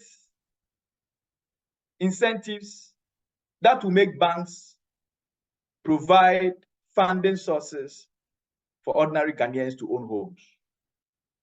We found out that there were some technical challenges why the banks were currently not doing that. One of them is that the banks do not have long-term funding. Because what the banks have is that the savings you give them, the deposits you go and put in the bank, those are for maximum 1 year. They cannot use it to give a mortgage for 20 years. When that happens, they'll be in trouble. And that's how come the banks won't give you a mortgage, because they don't have money that has a long-term, gestation. The second one also is that the banks were constrained with the availability of the kind of housing that they would want to put money into. And so the National Ownership Fund, through its funding from government, had to do a pilot project to test our framework to see whether what we are thinking would actually work. So in 2000, we built 204 homes. So these are the houses you see in Tema Community 22. Some of your colleagues live there. I have some doctors, I have 2 or 3 doctors who live there, and they got these houses from mortgage that they took from commercial bank, and some of them are paying it for as long as 20 years. Some are paying as long as 15 years. And it is CD denominated, there's no dollar linked to it. And they are paying as low as 12% as interest. And they didn't have to put any deposits. And most of them bought these houses for less than 200,000. We sold 2-bedroom houses for 198,000 cedis in 2020. Today, you can't get those houses at those prices anymore, but the conditions have changed. So we have to do a phase 2, because the middle class came knocking at our doors. That yes, the phase 1 was basic, the phase 1 was affordable, but we want houses that meet our status and expectations. So we did 2 bedrooms, 1 story, 3 bedrooms, 1 story houses, about 200 of them in a phase 2. So you see that, and we did some apartment blocks on the extreme left. And then all these houses, as you see them, are all sitting down now at the Community 22 site in Tema. The phase 1, all of the 204 were sold out on mortgage by GCB. And the phase 2, almost about 60% of them have been sold out, some through mortgage, some through payment plan, some through, outright purchase. The military has bought half of the apartment blocks for its people. And now we are doing a phase 3 on the left side where the apartment blocks are. And then all these, now everything you see here is tiled, the roads are tiled, and all our drains are covered. And the whole enclave is gated. We have, I'll show you some more pictures, close pictures. So this is what the place is looking out now. All the roads are being paved, all the frontages have greens. You see the parking spaces in front of these big houses. Now we have 2 tennis courts. Oh, let me go back. We have 2 tennis courts. In the setup is, as you see that they've worked on the tennis courts. Now all the houses you see here, as you can see, they have solar heaters on them. These houses are EDGE certified. It means that we've satisfied the green and sustainable building requirements. We have a big venue or place for events in the enclave, as you can see down here in the down left corner. So these houses are all available. The greens you see in the down left corner are all things that we developed from scratch. So these are some of the projects that the National Homeownership Fund came up with, and is still under, or is still, some are still going for sale. The beauty of it is that we got some of the middle class to ask for some specific designs. So the pricing is a little in the middle range, but it's still very, very affordable to the people in the middle class. And so on this note, I'll say a big thank you to all of you. And I'm ready for any questions and any suggestions that may come up. So Dr. Jenfi, thank you very much. I'm done with the presentation.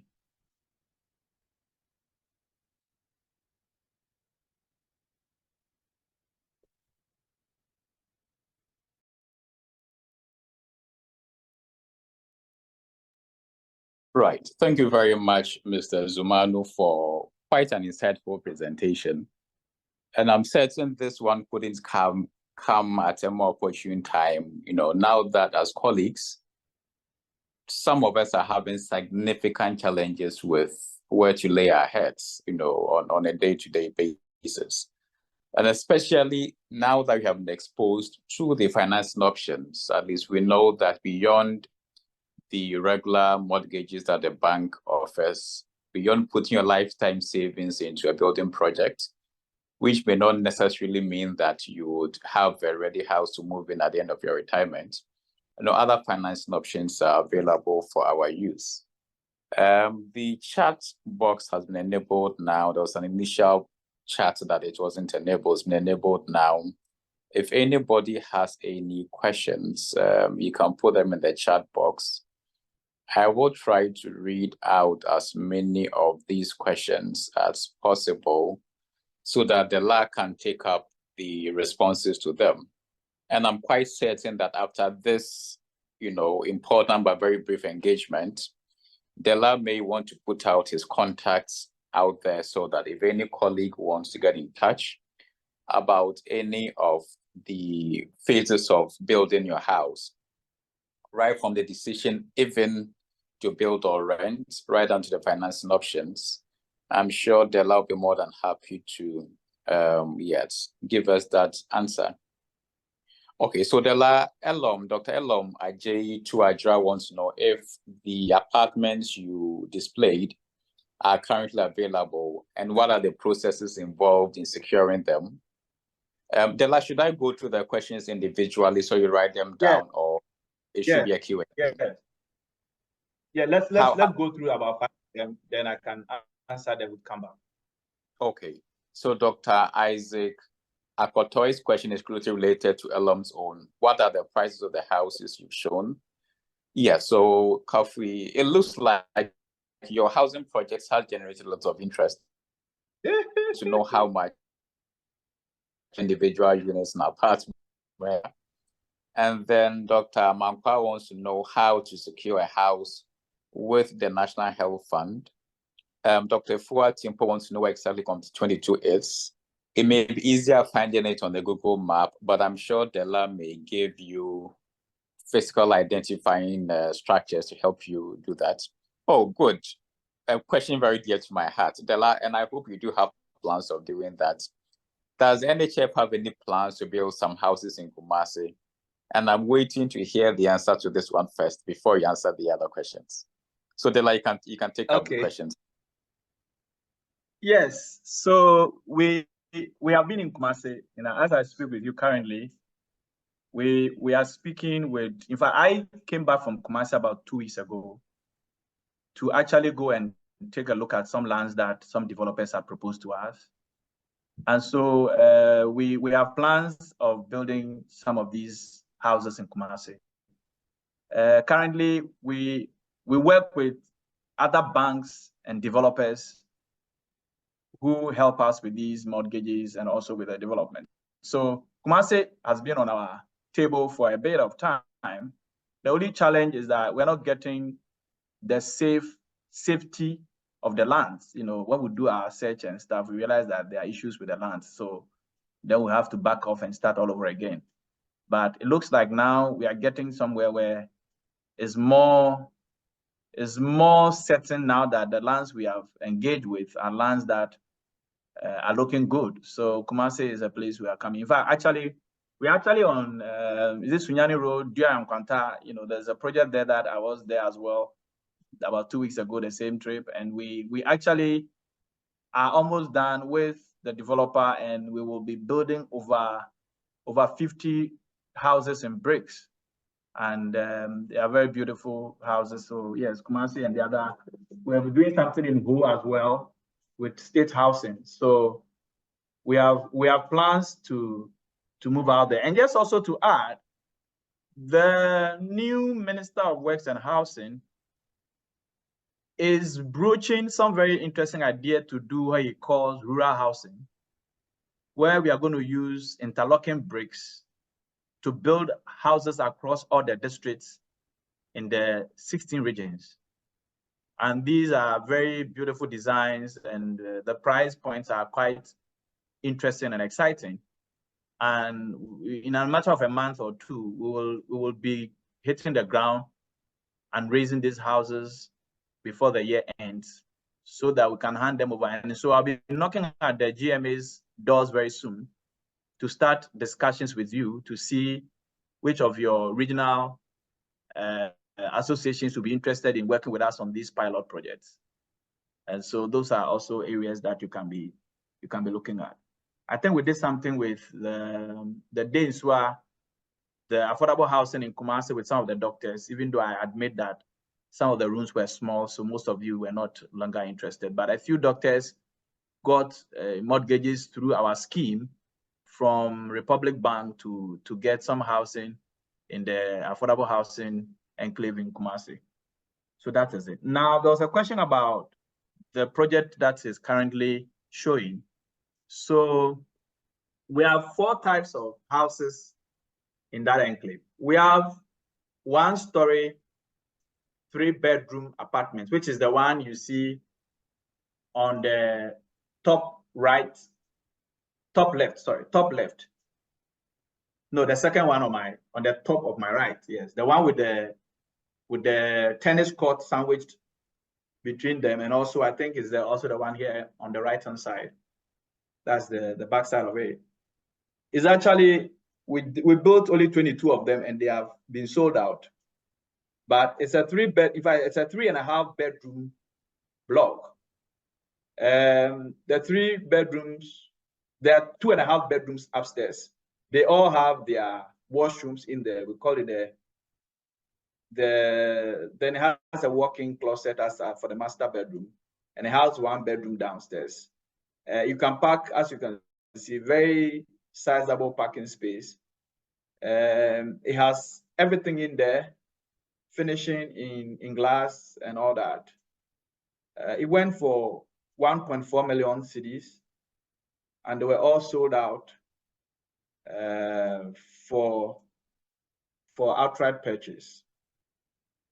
Then we have 3 bedrooms that is not a story. I think we have about 2 of them that are semi-detached and 4 of them that are detached.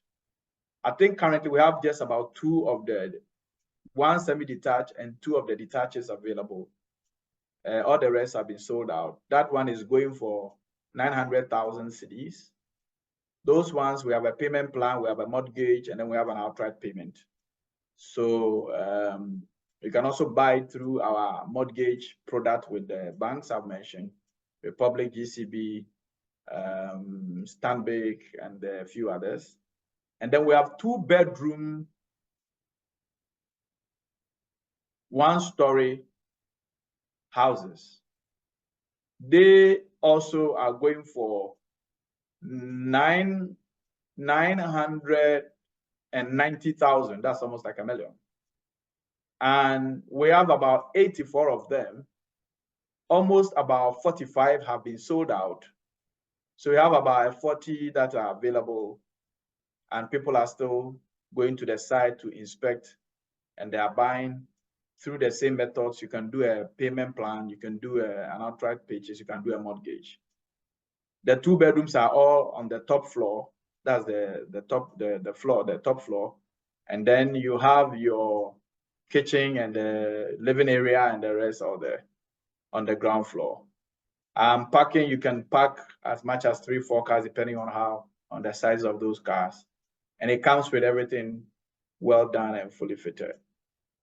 Then we have 2 bedrooms detached. The 2-bedroom detaches are going for 785,000. And we have about 20 of them, and almost like 10 of them are gone. We have 10 more to go. You can also buy them based on the payment plan that I've mentioned. And then we have the apartment blocks. They are 2-bedroom apartments in a 6-unit block. Each of them have their own washrooms and then a visitor's washroom. We have a very spacious rooms because we know people don't like apartment blocks. So we are incentivizing by using space. And each of them have their own water tanks. They have their solar panels, their solar heaters. They have a huge parking space. And they are going for 745,000. Now, the beauty of this is that you have no problem with land because these lands are TDC lands that will be transferred to you without any stress. You have no litigation, you have no problems whatsoever. You can buy the house and not even register it and you are cool to go because TDC's lands have no issues whatsoever. And you close to the project is also the Michelle camp. And so you can be sure that you have some protection around there as well. And now the military have come for some of the apartment blocks. Therefore, you're going to be living with military officers who will be secluded off the private sector. And so, you know, it's a place you'd want to be. And also, if you look at the corner of my right or the right on the screen, you see a place where it looks like people are playing football. It's actually not a football field. It's actually an event center where people in the enclave can actually have weddings, have funerals and other events, but not church service. They can go outside the enclave and have a church service. The enclave actually has a community center where we have a salon, we have a pharmacy, we have a small shop, and we have greens all over the place. We have certain places that have been designated green, and we've planted trees there where people can sit there. We have places where you can walk in the whole, it's about 40-acre, you know, place that you're seeing. So let me go to the other for you to see it from the aerial. It's a very big, yes, so this is it. So this is an old picture before we finished it. So these are all places, we have places in there that have been designated green. And so you can enjoy the greenness of the place. And I said is also EDGE certified. Yeah. Now, somebody talked about using the health fund to buy a house. I'm sorry, but I do not have any knowledge of the health fund. If there's a fund like that, then I believe your executives can actually tell us about it. Now, let me also say this. I kept telling you that housing is not just housing, it's also financing. We can also structure some financing using your pensions as a collateral. That doesn't mean we are taking your pension fund. We are only saying that you're going to be using your pension such that if you default in paying, your pensions can be used to defray the cost. That is when you retire. And the banks will be excited to underwrite some bonds that will cover 10, 15 years that you can be paying, but you don't need to raise any collateral because your tier 2 and 3 can be used as a collateral so that in the event that you are unable to finish, you can actually even use that to do what we call a rent-to-own settlement so that at the end of the day, when you retire, whatever lump sum you get, you can use it to pay off the rest of the mortgage. Those are all things that we can look at and structure it properly with the help of the association and also the health sector scheme so that we can deliver on it. And because at the end of the day, research has shown that almost 60% of people retire and their lump sums are put into finishing their houses. So why can't you get a house now and pay and live in it now and pay for it in 15 years time, 20 years time, 12 years time with the same fund that you are accumulating? And with the tier 2, many of you will retire with quite some substantial amount in your tier 2 fund. And with those of you who are also in your tier 3 fund and your provident fund schemes, look, I think doctors must begin to look into the future. What you are going to be doing is that you need to unlock the value in your fund now and use it to get value now and pay for it in the future. We are not going to touch those monies because the bank is comfortable to know that they do the analysis that currently you have like a 20,000, 30,000 sitting in your fund and you have about 10, 15, 20 years to go. And if you look at the effect of the multiplier effect of those funds, by the time you are retiring in 10, 15, 20 years, that fund should be equal to some 500,000, some 200,000. By the time you reach that stage, you've of course, you'd have been paying for the scheme anyway. By the time you reach there, you may be left with some 10, 5 years, 10, 12 years, 2 years to go. And how much you are getting out, you can just use it to finish paying, rather than you trying to build a house for the next 7 years, 8 years, and end up using your retirement fund to finish the house when you didn't enjoy the house whilst you were working. So it's a decision for your association to take, and we can sit down and structure this properly and get it resolved, and you can be living in the house, remove the equity in that fund and enjoy the house whilst you're not paying for it now and use it to settle it as you go up. So I think those will be, and yes, how to apply. When we are done, I will send Dr. Jemfi the link for the application so that she can put it on your platform and then you can apply and then my office can respond to you. Thank you. Right. Thank you, Dela. I'm waiting for the Kumasi projects to kick off. I'm sure I have a vested interest in that project. So, Dr. Morty, yeah, I recently came across information which suggests that the interest component of mortgages are tax deductible. How does one take advantage of this? And he also says, given the need for due diligence, how common is escrow in transactions and what will the benefits be? So quite a lot of colleagues have asked about where outside of TEMA you have other projects, which I believe have been answered. Okay, so Dr. Adai says, you did mention that with a regular mortgage, rates could be as high as 35%. How is it that the NHF housing has lower rates in the range of 12%? And what factors do you factor in to establish a reasonable rate for someone who is interested in a mortgage? Dr. Ofori wants to know about the landscaping. Do you have enough trees? Because I think from the images you showed, it seems to be virtually a concrete and road structure. There are virtually no trees there. So she has concern about the arborage of the area. Dr. Amakukoma wants to know the level of finishing of the structures you have shown. Yeah, so I think we can answer these questions now, and when we are done, I'll go through the subsequent questions that are in the chat box. All right, so I'll start from the top, finishing. These houses have been finished with the basic finishing. So we don't have air conditioner, but we've made the room for you. So right now, as I speak with you, I was on the site on Thursday, Friday. People have moved into the phase 2 and they fixed their air conditioner. You don't need to chisel. We have made room for all the air conditioners, but we didn't put air conditioners in. But they are tiled.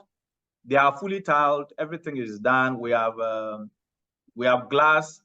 We have security doors and all the things. Our kitchen is not fully fitted, but at least you have your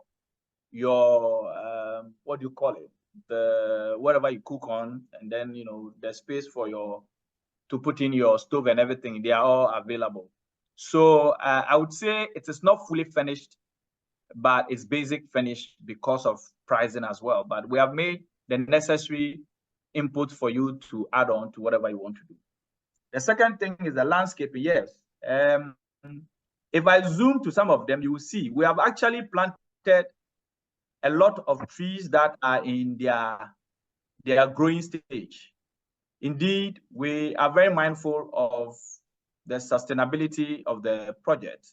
So apart from the greening you see in front of most of these houses, we actually have put in place landscaping, especially trees that are coming up pretty well. Every house, in front of every house, we put up a tree, and we have lined up palms all around the entrance to the apartment, and we are taking note of all that.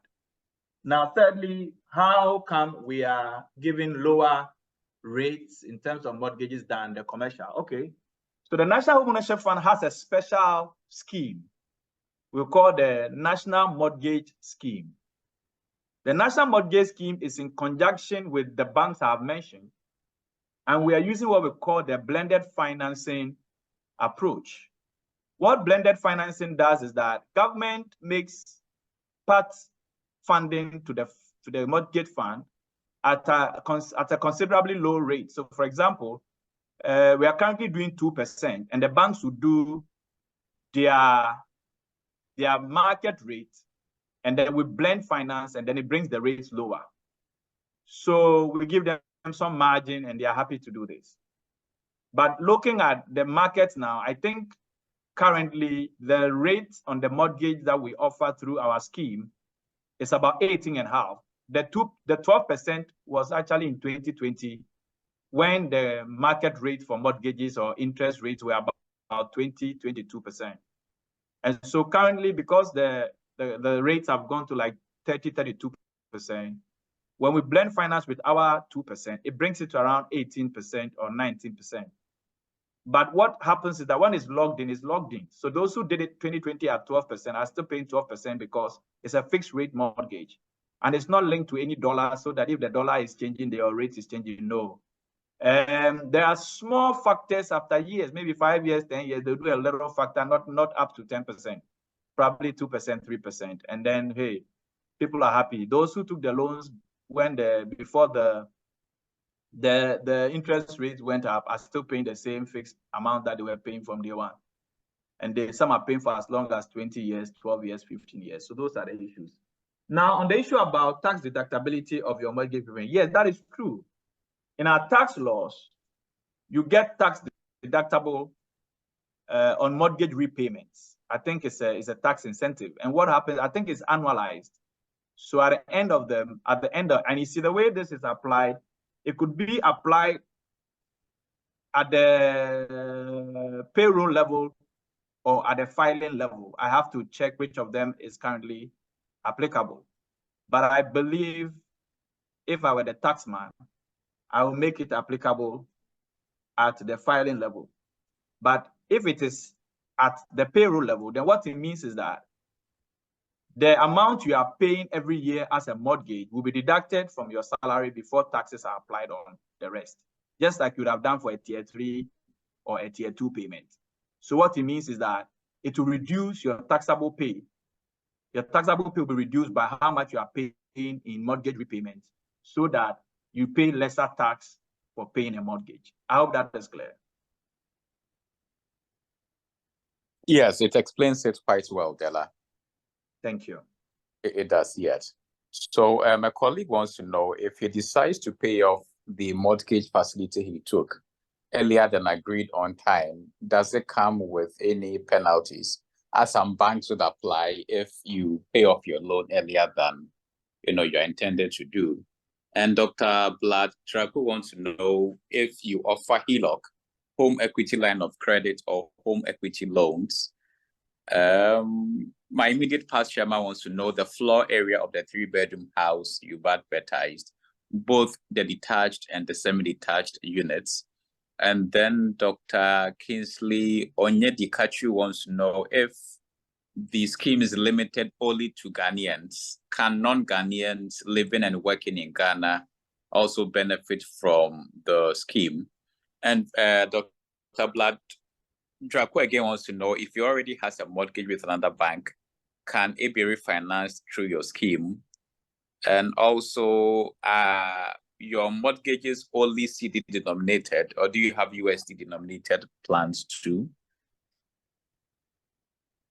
Okay, great.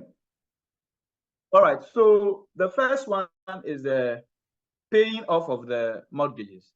Indeed, on the commercial market, you pay a 2% penalty or 2%, fee for paying on time. But I believe that with our scheme, there's no such penalty. You can pay it off any day, any time, without necessarily having to be penalized. You don't also need to make any down payment with our loans. In fact, our scheme has very fantastic conditions that is put in there with the mindset of supporting ordinary Ghanaians we tried as much as possible to remove all the matters that will make it difficult for an ordinary Ghanaian to access a loan from that scheme. And then two, I'll talk about the floor area pretty soon. It's on my phone. I'm trying to get it off. Is it limited to only Ghanaians? For now, if the bank is willing to give you a loan, we don't have a problem with that. So you can also apply as a foreigner working in Ghana. That's not a problem. Now, yes, mortgage refinancing is available. You can actually take some other mortgage to pay off, or some loan to pay off your mortgage, and that is fine. There's no problem about that. Now, you're talking about equity release. Somebody talked about home equity loans. Yes, some of the banks have home equity loans. So I believe if you speak with any of your banks, they should be able to give you how that product works with them. I think one or two of the banks I've heard does that. Yes, CD and US dollar. Yes, one of our, what's the name? Stanbic Bank actually has a US dollar denominated mortgage. And I think it's something that they are pushing very strongly. So you may want to speak to somebody from Stanbic and get to understand how they do it. Because I think there are a lot of Ghanaians who have funding outside and who may want to buy products here. And we are fine to do that. It's not a problem. Because some of the Community 22 houses actually were bought by Ghanaians living outside, and they are paying through their USD account, and we are fine with it. So there's not a big deal at all. So that's it. And in a bit, I will get back to so you can go ahead with the other questions whilst I look out for the floor spaces as requested.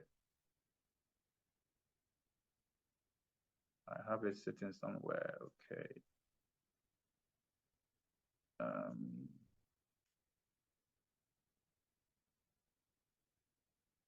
Yes, Doc, you can go ahead with the other question. Sorry, Dela. Yeah, so one of the participants wants to know what would happen to the facility if the holder of the mortgage passes on before the facility is fully paid off. Okay, so you can bring the others. Hello, Dela, can you hear me? Yeah, I can hear you. So you go ahead with the other questions.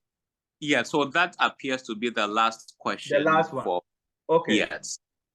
Okay, so in every mortgage documentation, there are conditions that would describe what happens on your passing. So I believe that if you apply for a mortgage, different banks may treat it differently, but I can imagine that some take insurance and all that. So if your particular bank has taken insurance, you want to understand what kind of insurance it is they are taking, because sometimes they take insurance and it does not cover some of these things that you were hoping it will cover. So my advice would be to make sure that anytime you are the bank is making you pay for a mortgage insurance, you want to ask them, what does it cover? Because sometimes it does not cover paying for the thing when you die, but in most of it, in other places, is one of the first things that your insurance will cover on the event that you pass on. But in Ghana, I'm sure they will probably want to sell the house and pay your beneficiaries the difference or something like that. But it depends on what you signed up to also. Right. Dela, probably the very last question. A colleague, Dr. Derry, wants to know whether outside of Accra, NHF has regional offices. No. So what we do is that, technically, we do not engage directly with the customer. we worked through the banks. We had to do this project because there was no model, and the banks were not excited about construction financing because of the inherent risk. Because what it means is that if a bank puts money into a project and it has nobody that it will charge for that, it has to wait for as long as the project is over before they can determine, how long it took for the interest to be calculated and all that. And it's they earn interest as and when. So we realized that if we did not show the bank the way, they probably will never be able to come on board and underwrite mortgages. So we had to do this through TDC as a developer to show the bank how it is done and how it can be done. And so going forward, the banks will lead this charge because they underwrite the mortgages. They take the mortgages. We only facilitate raising funding to match their funding and also help them with supervision when it comes to the construction phase because they don't have the technical know-how. Okay, so I just got the floor space. So for the 3-bedroom, it is 198 square meters, the 3-bedroom story. And then for the 2-bedroom story, it is 135 square meters. And then for the 3-bedroom apartment, it is 109 square meters. And then a 2-bedroom detached, it is 93 square meters.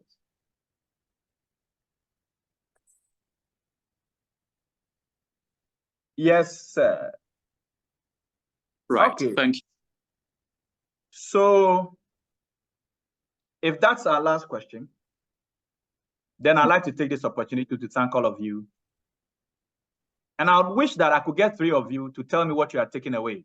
This time you unmute and you tell me what you are taking away or what you have taken away from this session.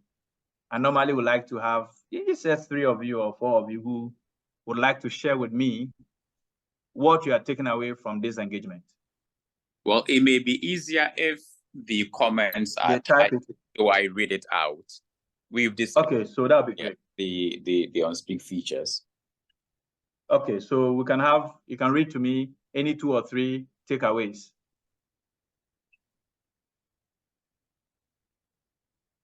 Well, what I have taken out of this whole conversation is that we strongly need to consider unlocking the equity potential in, the pension we have, tier 2, 3 provident funds, to allow us to gain benefits from those schemes now, in addition to having benefits when in retirement. That is my take-home message from the conversation we have just had. I think the association should start sitting down with your board of trustees and then your scheme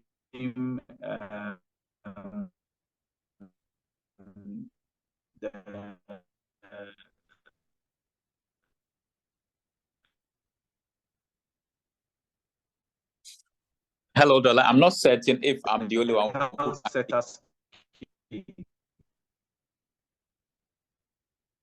Hello, Dela. And let the discussions begin. And so I am happy that some of you are thinking like, is it better? Yes, now? I can hear you. Yes, I can so hear I'm you saying better. I'm saying that I'm happy that it is something that you guys are considering. And the way to do it is to start the discussions with the trustees for your tier 2 pension schemes, the trustees for your tier 3 pension schemes, and also the fund administrators or the management of the schemes. The discussions must start. It may take a year, it may take 2 years, but if we don't start now, we are still not going to get out of the woods because we need to agree on the model that works. There are many models all over the world, but we need to start the discussion so that we can understand what the risks are, we can understand what the opportunities are, and then we can create something, a model that works. I can be part of, I can work with you on this because I sit in a space where I see all these things come together on one table. And so it's something that we can work on because I have started discussions with some funds already on looking at how we can do this. Right. Thank you very much, Dela.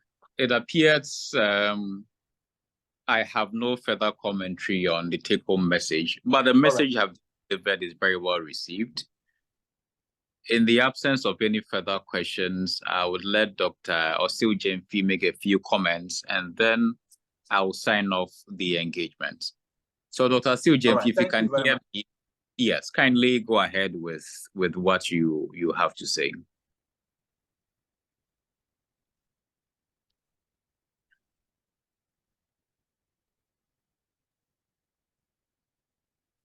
Probably if one can't hear me. So on behalf of the board of the fund of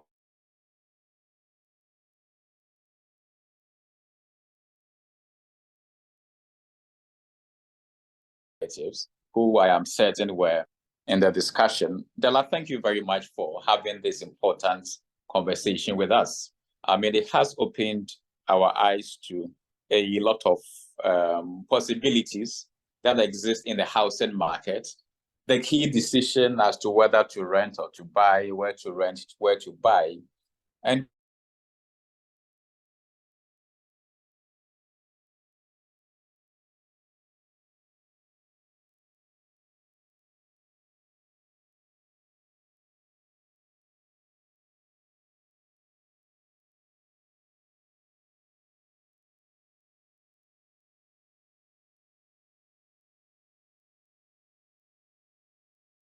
so I've just been prompted. There are some hands up, and we will enable their microphones.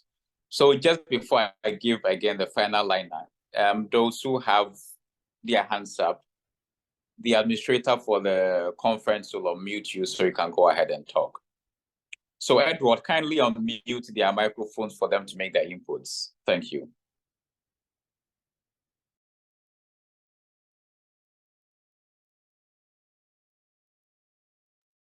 And your mic has been created, please.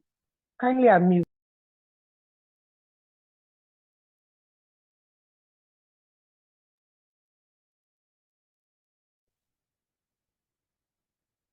And Amedume, we have created a mic for you. Kindly unmute and speak.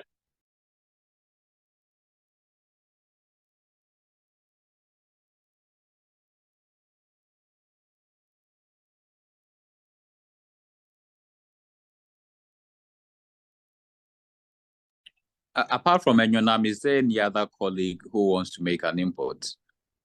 I can't Ralph, seem to see Ralph Mayadin, you have a mic. You have the mic, and so does our husband A. Mohammed, and one of the Efwa also Jemfi as well. One of the numerous Efwa is also Jemfi. Any of them can unmute and speak, please. Thank you very much, Salom. Thank you very much, Herman.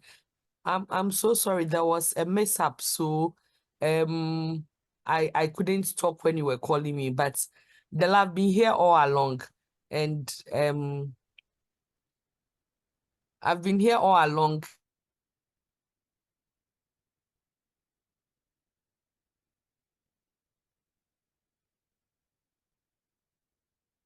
If we can't hear you again. Okay, please, can someone, Ejonam, are you ready to speak? Yes, we can hear you now, Ifwa. Okay.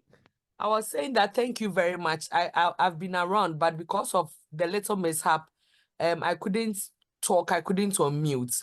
Thank you very much, Dela. And my take-home message, I didn't know mortgages, I didn't know about the taxes and the mortgages.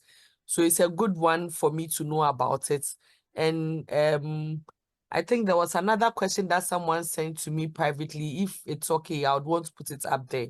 So the person was asking that if you have land, GMA has helped them secure some lands in some areas. They wanted to know if your outfit is able to put up a building on a land that has already been purchased and there's has been secured. Would your outfit be able to put up a building for an individual or a group of people?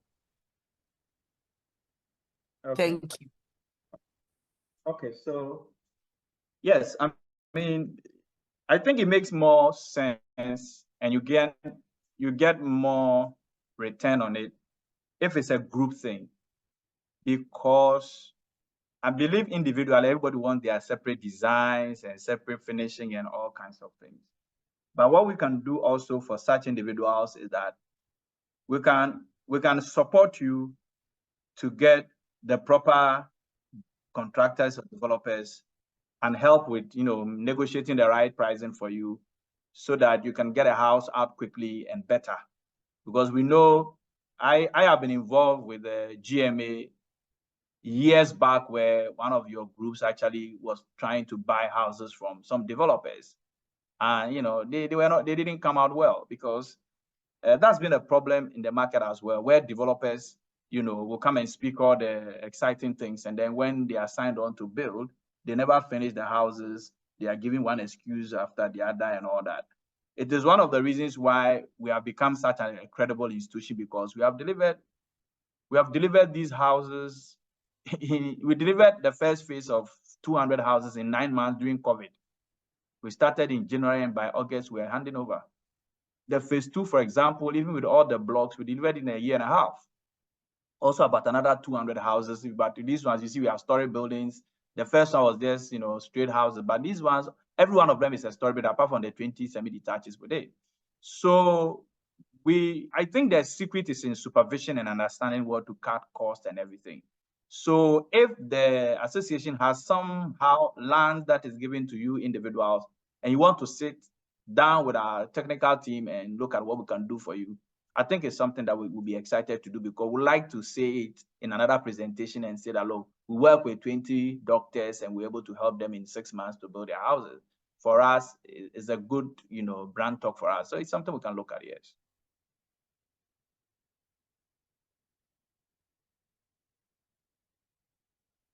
Right. Thank you very much, Dela. Mr. Chairman, nobody's hands are up anymore, so you can please proceed to round off. Thank you. Right. Thank you very much. For those of you who have been asking whether the recordings will be made available, yes, they will be made available. They will be sent out to the various divisional platforms. For members who either joined in late or couldn't make a listen, we'll do so in their own good time. Additionally, we are going to provide Mr. Zumanu's contact details on the various divisional platforms, so that the divisions and individuals who would want to reach out to him to engage him, especially on probably the affordable housing projects he mentioned government has intentions of carrying out, can engage him further on that and see how it pans out for the various divisions. Once again, thank you very much for spending time with us, Dela.